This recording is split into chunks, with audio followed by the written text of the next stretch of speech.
Whenever you're ready. Hello, my name is Liam Collins, and the topic that I chose was whether smoking should be legal or illegal in the United States. This was a particularly challenging topic because there are strong and valid arguments for both positions. Now, although I am of the opinion that smoking should be illegal, a recent survey of Americans shows that it's not the most popular opinion. As a matter of fact, only 1 in 5 Americans feel that smoking should be illegal. Now, some of the reasons why the majority of Americans feel that smoking should be legal are valid. One of the biggest issues is government oversight. Do you really want the government making every single thing that has been proven to be bad for you illegal? I can see why most Americans would answer this question with no. I'll give you an example. Soda has been proven to be bad for you and unhealthy, but I wouldn't want them to ban Mountain Dew.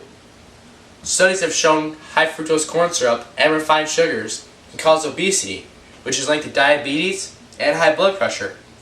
But I wouldn't want them to ban Reese's. I like Reese's.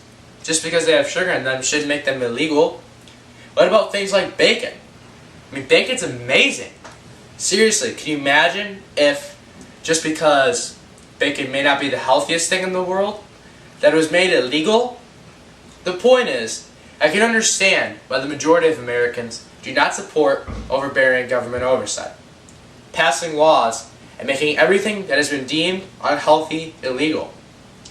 I understand that, and those are valid points. However, I strongly feel that smoking should be illegal. Smoking is in a totally different category, and the severity and lethality of smoking absolutely cannot be disputed. Now, according to the CDC, which is the Center of Disease Control, cigarette smoke contains over 4,000 chemicals, including 43 known cancer-causing compounds and 400 other toxins.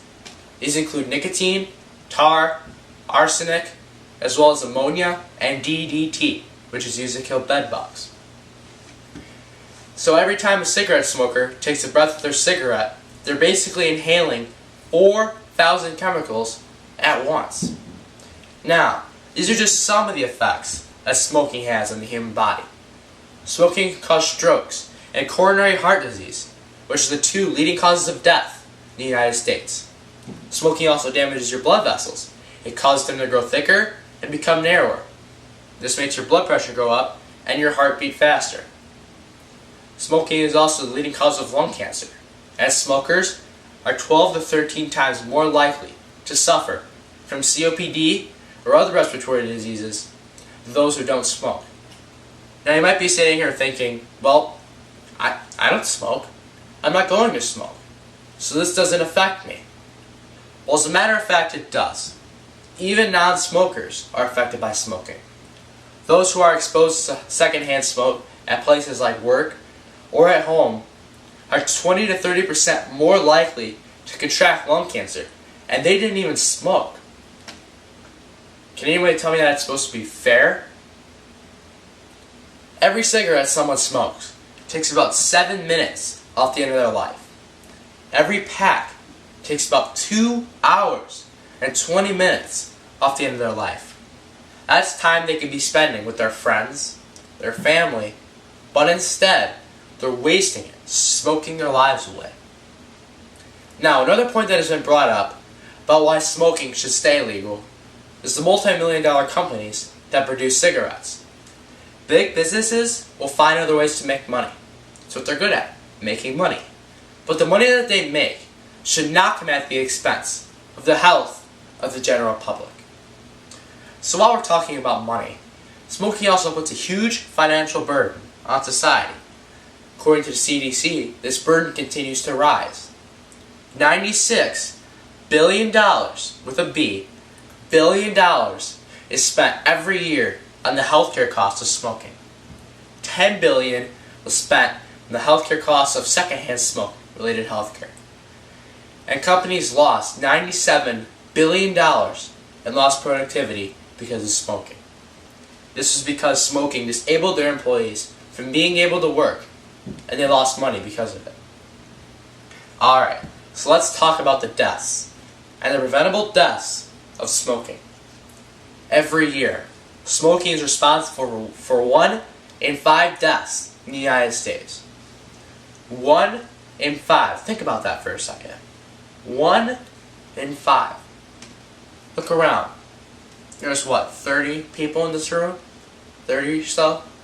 That means, based on the numbers, 6 of us are going to die because of smoking. Every year, 480,000 people in just the United States, that's not the world, that's just the United States, die because of smoking. That death total is more than the death total of alcohol drinking, illegal drug use, motor vehicle accidents, firearm-related incidents, and HIV, all combined. 10 times as many citizens have died prematurely because of smoking than in all the wars fought in the United States history. And according to the CDC, if nobody smoked, 1 out of every 3 cancer deaths would not have happened. As you guys can see, the severity and lethality of smoking absolutely cannot be disputed. My dad's a paramedic. He has been for 24 years. And he's talked to people with smoking-related emphysema about their disease. And they compare breathing to trying to breathe through a straw. Think about this. From the time we walked into this classroom, the time we got started, the time the bell rang, to the time we're going to walk out that door, 65 people will die a miserable death from suffocation because of smoking. And every one of those deaths is preventable. And if you had the power to prevent those deaths, wouldn't you do it? Are there any questions?